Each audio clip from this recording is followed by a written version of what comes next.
Thanks so much for joining us, and how are you? We're doing right. I mean, it's this time. I mean, Super Bowl's over. Now it's time to start talking baseball. So I appreciate it. And, it's always a good time of year. It brings back a lot of memories when, like I said, once that last play of the Super Bowl, you realize that the next season that's going to start is baseball. How's your golf game, by the way, these days with this tournament coming up? That's kind of a bad sore subject. I just lost in the club championship this weekend, but you know what? It is what it is. It's a weird game. Some days that ball will go in the hole, some days it won't. But it's kind of the natural progression for any athlete. Once you get out of the game, you can still compete in golf. Did you at least have a good showing, and then you just lost it at the end, or was this bad from the start in the Champions? That putter of mine just did not work. I won 3 matches to get to the finals, which I was really happy about, and then I wilted, I guess. my putter wouldn't hit it straight. Yeah, well, you won enough championships when you were a player, so I think there's a lot of people with a small violin probably right now hearing that the golf game hasn't been that great. Paul O'Neill is with us. So when we get to your Yankees, you have Aaron Judge and Juan Soto in the same lineup. Just how about your excitement to see those two guys day in and day out, hopefully, play in the same lineup for the Yankees? Well, that was a big signing. Obviously, you had Ohtani, and then you had Soto. And, the Yankees were fortunate enough to get one of them. And, he's going to add so much to this team. He's a left-handed hitter. His on-base percentage is always been great. He said all the right things today in his press conference. And I think Aaron Judge is going to probably hit behind him where he's going to have tons of protection. And obviously, if he's on base a lot, it's going to give Aaron Judge a lot of opportunity. So, 2 of the premier hitters in the game in the same lineup, that's always exciting. And if the Yankees are still the Yankees, I know that there is a year left on the Juan Soto deal. They'll find a way to ink him to a long-term extension and find a way to get that done. Where's your confidence that will ultimately happen and Soto will be here for the long term? Well, I think a lot depends, obviously, on the type of year he has, how comfortable he is. If you've played in other cities and then you're playing with the Yankees, you do notice that the Yankees, it's a different animal. And I think that he's going to like that. And obviously, if he wins and is well received by the fan base here, then I can't see him wanting to go anywhere else. And it doesn't sound like, Brian Cashman and Hal Steinbrenner or Randy Levine, it doesn't sound like they're concerned about a one and done for Soto. So, you look at what he can do this year for this team offensively, and, championship is on their mind. There's no doubt about it. Do you think the Yankees need to add Blake Snell? I know that they've been linked to him, and that could be a potential destination. It's kind of surprising that, he hasn't signed. And, anybody that could get him obviously would want him. You're just looking at a few guys. I mean, you brought Stroman in. And what you're getting there. I mean, you're going to get a lot of innings. A guy that keeps the ball in the ballpark for the most part. And he's a veteran pitcher. So, that's going to help.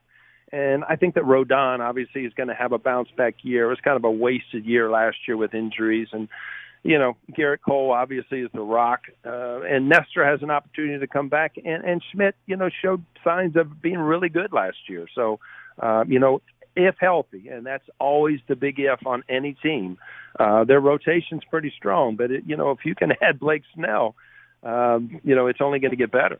And I'll tell you this, too, as Paul O'Neill is with us right now. I think most people are most excited to see what happens with the Dodgers this year.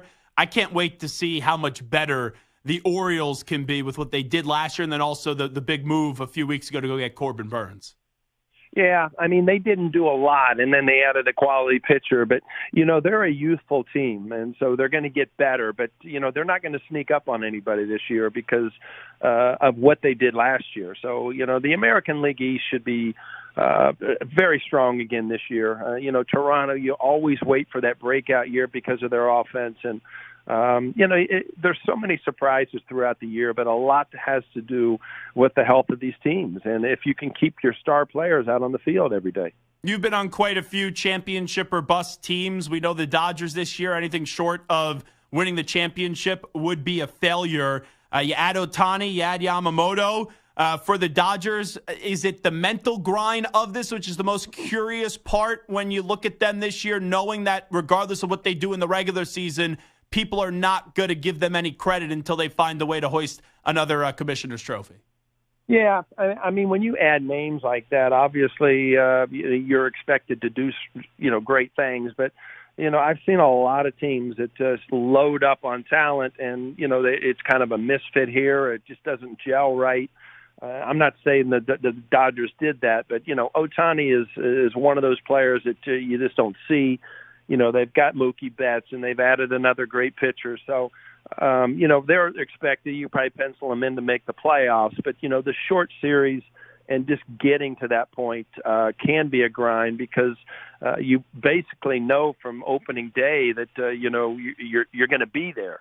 And it's almost a waiting game to see if you can finish that deal. And, there'll be obstacles. I mean, not too many teams go through a year without anything going wrong.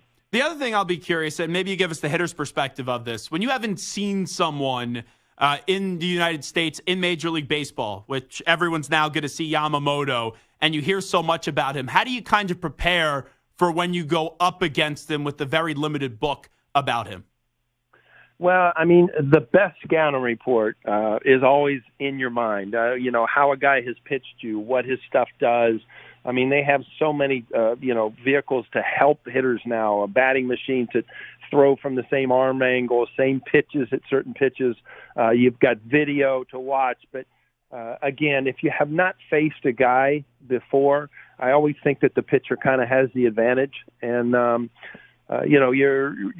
we're looking for a series down the road where the Yankees actually visit L.A. this year. But you know what? If you had to write it in right now that the Yankees and the Dodgers are in the World Series, I think it'll be a special year. Talking to Paul O'Neill, wrapping up with the 5-time World Series champ. You look at Atlanta, right? They've won their World Series. The last 2 years, it hasn't gone their way, though, in the postseason. When you've had, failures like that, when you don't get the job done, how tough is it to bounce back the following season? Well, it almost, and I also said a lot of times in 1997, after we won in 96, that was probably the worst loss that I remember. In 97, we got beat by the Indians. But I don't know that those next 3 years happen unless you have that, because you kind of get this fear of losing again, and you don't want it to happen again because you know the way it feels. So, they, again, a youthful team that is going to get better and better. And, they just seem to do everything right in that organization. And right now, they've got some superstars. Mike Trout is under contract through 2030. I know he left the door open about his future. Isn't it best for all parties here, Paul, if he just requests a trade and they start to move on from Mike Trout? Well, I think, losing Ohtani obviously was kind of a hint to him that they weren't going to throw all the chips in to try to win now. But, Mike Trout is one of those guys that's, a future Hall of Famer. Do you want to see him in the playoffs with some team? Absolutely, because he's, one of the faces of MLB. So I always enjoy watching him.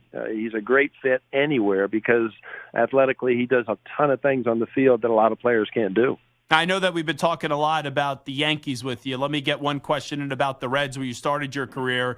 How about your early impressions on the excitement and the entertainment that Ellie De La Cruz has brought to Major League Baseball? Well, I mean, he hit the ground running. I mean, he took off, and that team took off. I mean, they were going nowhere when they brought him up, and all of a sudden, 2 weeks later, they were in a playoff hunt. So talent-wise, obviously, he has a ton of talent. He's going to make adjustments. Pitchers are going to make adjustments, but he has a ton of tools to work with. The Reds, and David Bell, they really turned their year around last year. They've added some pitching. So, good things could happen. It's a tough ballpark to pitch in. It's kind of a home run paradise. But, they're in a division where they can definitely compete. So we know you're going to be putting in the putting reps. You're going to be trying to improve that facet of your golf game from now until April 19th. Right around the corner. Today is February 19th, so we got 2 months until this tournament gets underway in Texas. Tell us a little bit more about the Invited Celebrity Classic. Well, anytime you can get together with guys and play with guys who really know how to play the game and the ex-pros, they're fun events. But until you show up and you get a little nerves on that first tee, you just think it's all fun. But most people, once they get on the course or anything, whether it's golf, pickleball, tennis, basketball, anything, once you get going, you get competitive and you want to win. So last thing I'll ask you, we're a national show, obviously, being here on CBS Sports Radio. Paul O'Neill is with us, but down the hall is WFAN, the legendary local New York radio station, and their afternoon show of Tiki Barber, Evan Roberts, and Sean Marash. Last week, they had an A-Rod day, and they want A-Rod's number retired by the Yankees. Would you like to see number 13 retired by the Yankees and have a plaque for him in Monument Park?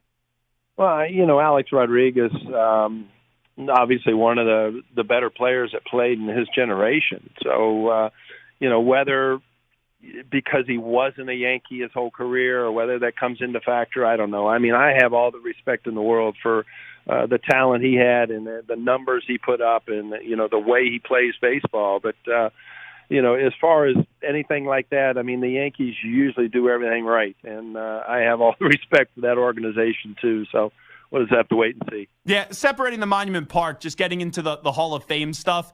Yeah, I think it's a problem, and I know it's up to the writers that Major League Baseball has right now because they're kind of trying to tell us that, like, some guys, they deserve to get in that were accused of using steroids, but other guys aren't. I just think it's a mess when it comes to the Hall of Fame, and I think if you have the numbers, whether it was clean or not, you deserve to be in the Hall of Fame. How about your thoughts on that? Yeah, I mean, it's a cloudy, kind of situation because of what happened during that era. I have a ton of respect for the guys that are in the Hall of Fame that were never, associated with any of that. And, growing up a baseball fan, when I look at, some of my heroes, Willie Mays and Hank Aaron, Roberto Clemente, I mean, those guys just played baseball and nothing else was ever brought to attention that they did anything wrong. So I still look at, the great players are great players, and it's just the way it is.